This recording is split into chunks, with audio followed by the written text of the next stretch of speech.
So second year physics पास papers में 2019 के numerical solve करने वाले हैं। और पहला जो न्यूमेरिकल था वो था क्वेश्चन नंबर 2 का part 2। If the number of atoms पर ग्राम ऑफ रेडियम, जिसका एटॉमिक नंबर है 88 और एटॉमिक मास है 226, तो उसके नंबर ऑफ एटम्स पर ग्राम गिवन है 2.66 10 raise to the power 21 and it decays with a half life of 1622 years, और उसकी हाफ लाइफ गिवन है। फाइंड द डीके कांस्टेंट पता करना है, लेमडा पता करना है, एक्टिविटी ऑफ द सैंपल, और वैल्यू गिवन है कि एक एयर के अंदर 3.15 10 raise to the power 7 seconds होते हैं। ये जो क्वेश्चन है ना, बिल्कुल बुक का ही क्वेश्चन है, सेम क्वेश्चन है। और ठीक है, इसको सॉल्व कर लेते हैं, डेटा बना लेते हैं। सबसे पहले नंबर ऑफ एटम्स पर ग्राम है, n बराबर है 2.66 10 raise to the power 21 atoms. अच्छा जी, हाफ लाइफ गिवन है जिसे हम टी हाफ से शो करते हैं 1622 ईयर्स। ठीक है, इतने ईयर्स के बराबर है, लेकिन हमें तो सेकंड चाहिए, तो हमें क्या करना पड़ेगा, हमें इन नंबर ऑफ ईयर्स को मल्टीप्लाई करना पड़ेगा 3.15 10 रेज टू द पावर 7 से। तो आंसर आएगा 5.1 10 raise to the power 10 seconds, यानी कि हमने सेकेंड्स में कन्वर्ट कर लिया। Now decay constant lambda होता है, वो मालूम करना है। एक्टिविटी ऑफ द सैंपल, जिसे हम ए से शो करते हैं, कैपिटल ए से, वो हमें फाइंड करनी है। सबसे पहले टी बराबर होता है टी हाफ, यानी कि हाफ लाइफ बराबर होती है 0.693 जो Ln2 की वैल्यू है, डिवाइड बाय लेमडा। अब क्लियरली यहाँ पे हाफ लाइफ पता कर गिवन है और हमें डी के कॉन्स्टेंट पता करना है, तो एक ही फॉर्मूला है जिसमें हाफ लाइफ और डी के कॉन्स्टेंट दोनों आ रहे हैं, और वो यही है 0.693 डिवाइड बाय लेमडा। रीअरेंज करेंगे, फिर वैल्यूज पुट कर देते हैं टी हाफ की, तो टी हाफ बराबर आ जाएगा 5.10 10 रेज टू द पावर 10, जो कि हम लोगों ने यहाँ पे फाइंड करी थी सेकंड्स में। सो लेमडा का हमारे पास आंसर आ जाएगा, लेमडा बराबर आएगा 1.36 10 raise to the power -11 second inverse. ठीक है ना, इसका यूनिट सेकेंड इनवर्स होता है बिकॉज इसका यूनिट जो है वो सेकेंड था, ऊपर वाली वैल्यू का तो कोई यूनिट है ही नहीं, तो इसका यूनिट हो जाएगा second inverse. Okay, now activity की बारी है, तो एक्टिविटी बराबर होती है लेमडा इंटू एन। लेमडा हम लोगों ने अभी भी मालूम करा है और एन गिवन था।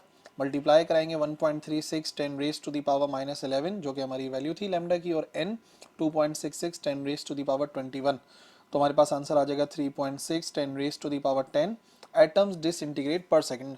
एक्टिविटी का यही मतलब होता है कि हर सेकंड के अंदर कितने एटम्स जो है वो डिसइंटीग्रेट हो रहे हैं। तो यूनिट भी हम इसी तरीके से लिखेंगे कि भाई इतने एटम्स डिसइंटीग्रेट हो जाते हैं हर सेकंड में।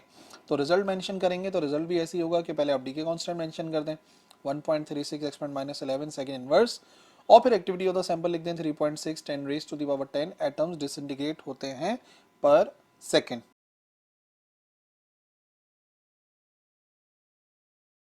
अगला न्यूमेरिकल क्वेश्चन नंबर 2 का पार्ट 4, और इक्वेशन गिवन है तो समझ जाओ, चैप्टर नंबर 19 का न्यूमेरिकल है।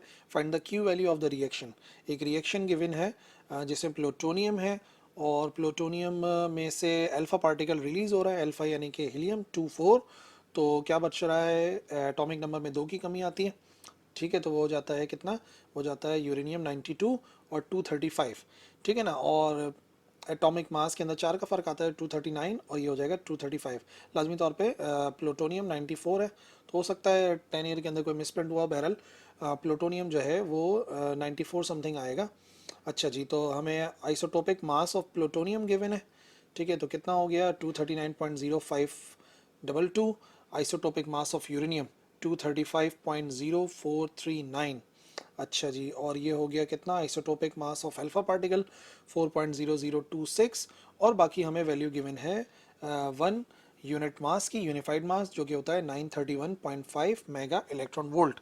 1 यू का मतलब होता है कि अगर एक यूनिफाइड मास कन्वर्ट होता है एनर्जी में, तो कितनी एनर्जी हमें मिलती है। तो याद रखिए, एक यूनिफाइड मास अगर एनर्जी में कन्वर्ट होता है तो हमें एनर्जी मिलती है 931.5 मेगा इलेक्ट्रॉन वोल्ट। सो क्यू वैल्यू मालूम करनी है, डेटा तो यही सब कुछ दोबारा से आ जाएगा, और क्यू वैल्यू हमें फाइंड करनी है। क्यू वैल्यू का फॉर्मूला होता है मास of reactant minus mass of product into 931.5 mega electron volt. Masses में कितना डिफरेंस आया वो डिफरेंस निकालना है, और फिर मल्टीप्लाई करना है 931.5 मेगा इलेक्ट्रॉन वोल्ट से, जो कि 1 यू की वैल्यू है। Let's say this is our equation number 1। निकाल लेते हैं मास ऑफ रिएक्टेंट। तो रिएक्टेंट के अंदर सिर्फ और सिर्फ हमारे पास प्लूटोनियम था, तो आ जाएगा 239.0522, जबकि जो प्रोडक्ट हमें मिल रहे थे उसमें हीलियम भी मिल रहा है, यानी कि अल्फा भी मिल रहा है, और यूरेनियम भी मिल रहा है। ठीक है, तो हम क्या करेंगे, हम जो मास आइसोटोपिक मास ऑफ यूरेनियम है उसमें ऐड कर देंगे अल्फा पार्टिकल का मास, तो ये हो जाएगा 235.0439। ये हमें वैल्यू गिवन थी यूरेनियम की, ठीक है, बता भी देते हैं।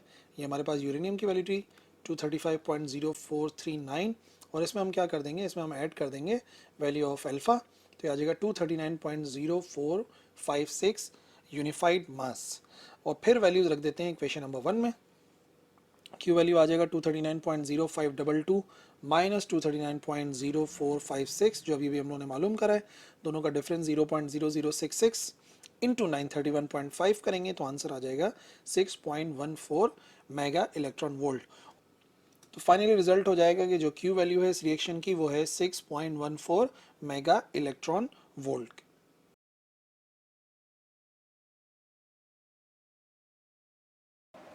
क्वेश्चन नंबर 2 का पार्ट 7, हाफ लाइफ है पोलोनियम की 140 days, by what percent will it's activity decrease पर आर।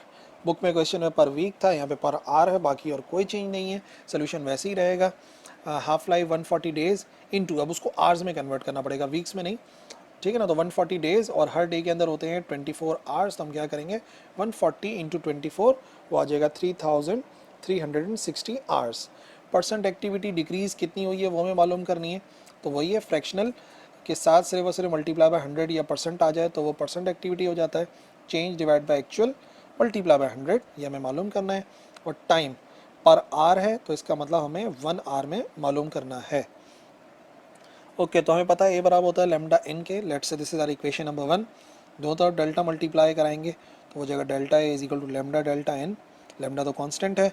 इक्वेशन नंबर 1 और इक्वेशन नंबर 2 आ गई, 2 को 1 से डिवाइड कराएंगे ताकि डेल्टा ए ओवर ए आ जाए, तो यहाँ पर आ जाएगा lambda delta N divide by lambda N.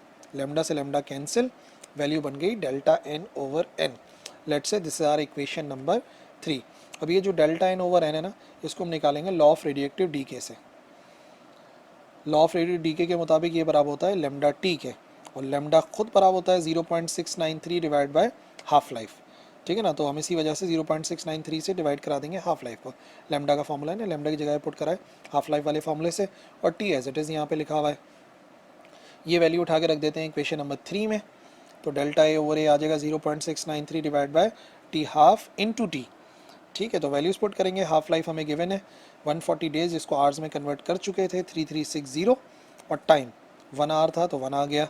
So 0.693 divide by 3360, ये आंसर आ जाएगा 0.000206, जिसको मल्टीप्लाई बाय 100 कराएंगे परसेंटेज में कन्वर्ट करने के लिए, तो ये आंसर आ जाएगा 0.0206%।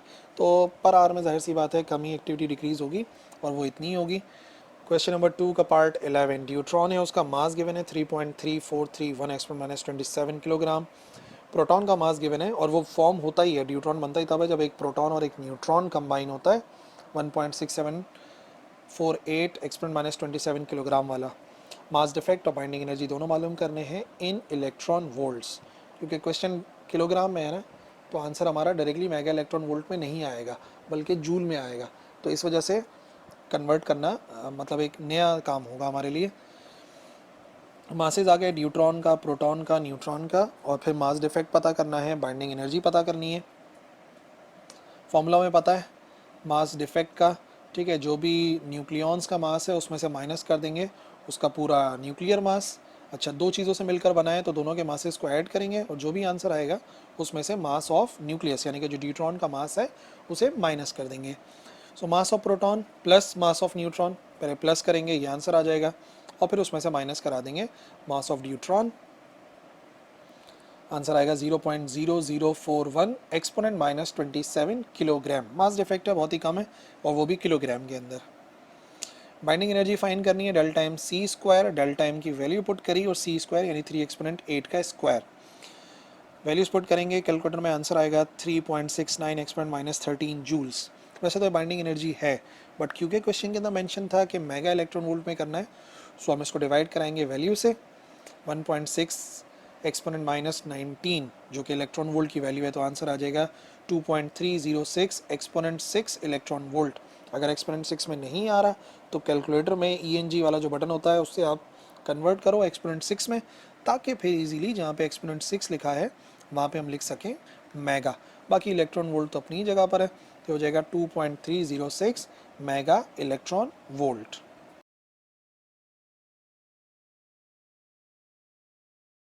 If the number of atoms पर ग्राम ऑफ रेडियम, जिसका एटॉमिक नंबर है 88 और एटॉमिक मास है 226, तो उसके नंबर ऑफ एटम्स पर ग्राम गिवन है 2.66 10 raise to the power 21 and it decays with a half life of 1622 years, और उसकी हाफ लाइफ गिवन है।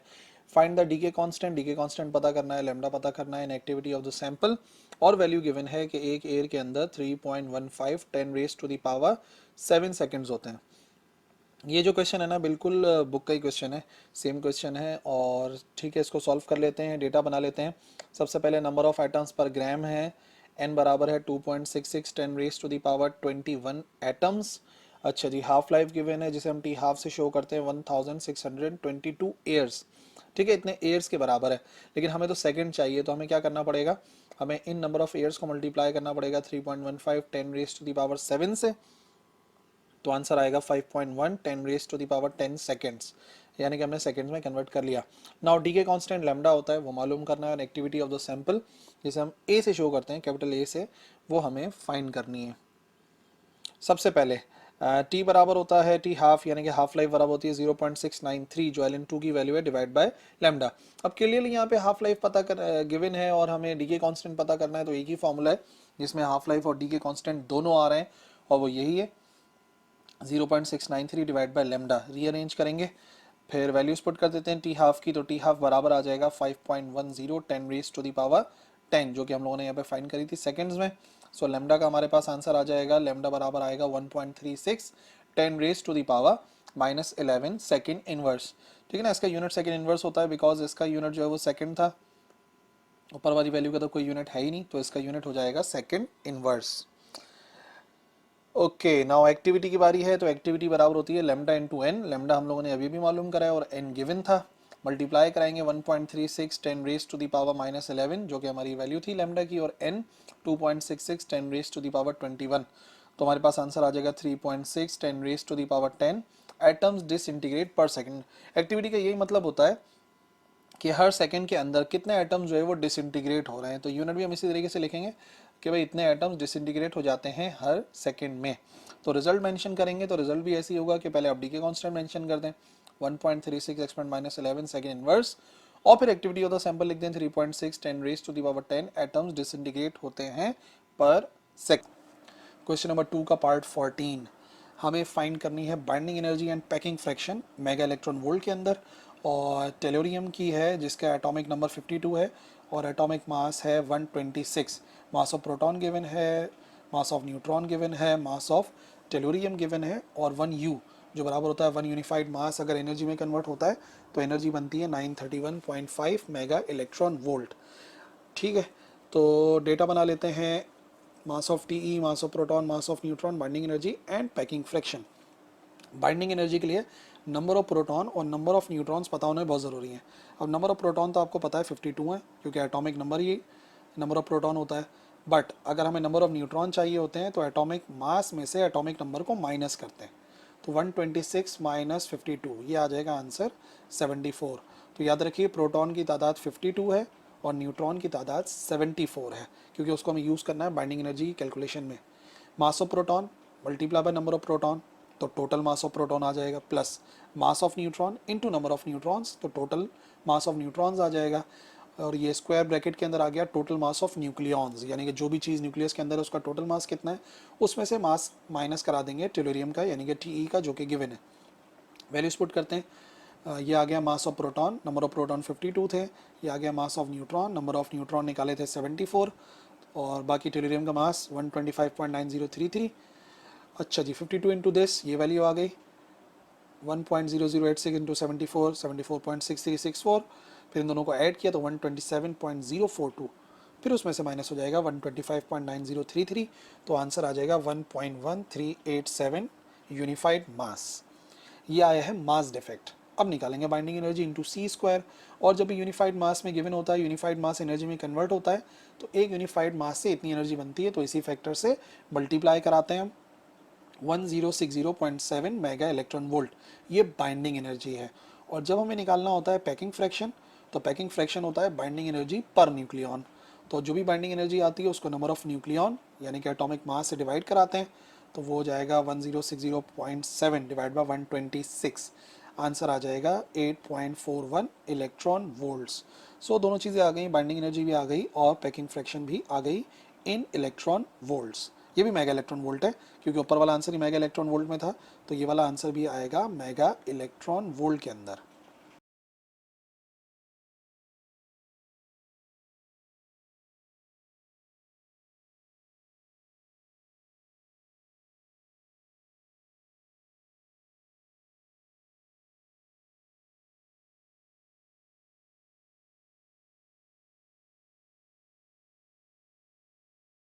है उसका मास गिवन है 3.3431 एक्सपोनेंट माइनस 27 किलोग्राम। प्रोटॉन का मास गिवन है और वो फॉर्म होता ही है, ड्यूट्रॉन बनता ही तब है जब एक प्रोटॉन और एक न्यूट्रॉन कंबाइन होता है, 1.6748 एक्सपोनेंट माइनस 27 किलोग्राम वाला। मास डिफेक्ट और बाइंडिंग एनर्जी दोनों मालूम करने हैं इन इलेक्ट्रॉन वोल्ट्स, क्योंकि क्वेश्चन किलोग्राम में है ना, तो आंसर हमारा डायरेक्टली मेगा इलेक्ट्रॉन वोल्ट में नहीं आएगा बल्कि जूल में आएगा, तो इस वजह से कन्वर्ट करना मतलब एक नया काम होगा हमारे लिए।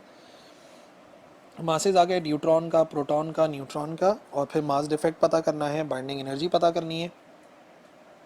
फॉर्मूला में पता है मास डिफेक्ट का, ठीक है, जो भी न्यूक्लियॉन्स का मास है उसमें से माइनस कर देंगे उसका पूरा न्यूक्लियर मास।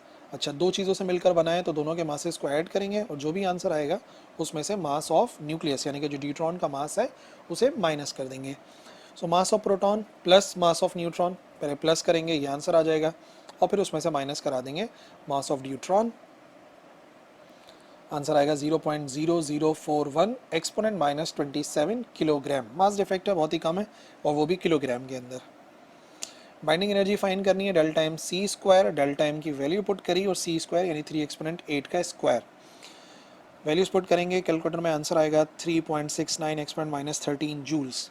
वैसे तो बाइंडिंग एनर्जी है बट क्योंकि क्वेश्चन के अंदर मेंशन था कि मेगा इलेक्ट्रॉन वोल्ट में करना है, सो हम इसको डिवाइड कराएंगे वैल्यू से। 1.6 एक्सपोनेंट माइनस 19 जो कि इलेक्ट्रॉन वोल्ट की वैल्यू है, तो आंसर आ जाएगा 2.306 एक्सपोनेंट 6 इलेक्ट्रॉन वोल्ट। अगर एक्सपोनेंट 6 में नहीं आ रहा तो कैलकुलेटर में ENG वाला जो बटन होता है उससे आप कन्वर्ट करो एक्सपोनेंट 6 में, ताकि फिर इजीली जहाँ पे एक्सपोनेंट 6 लिखा है वहाँ पे हम लिख सकें मेगा। बाकी इलेक्ट्रॉन वोल्ट तो अपनी जगह पर है, तो हो जाएगा 2.306 मेगा इलेक्ट्रॉन वोल्ट।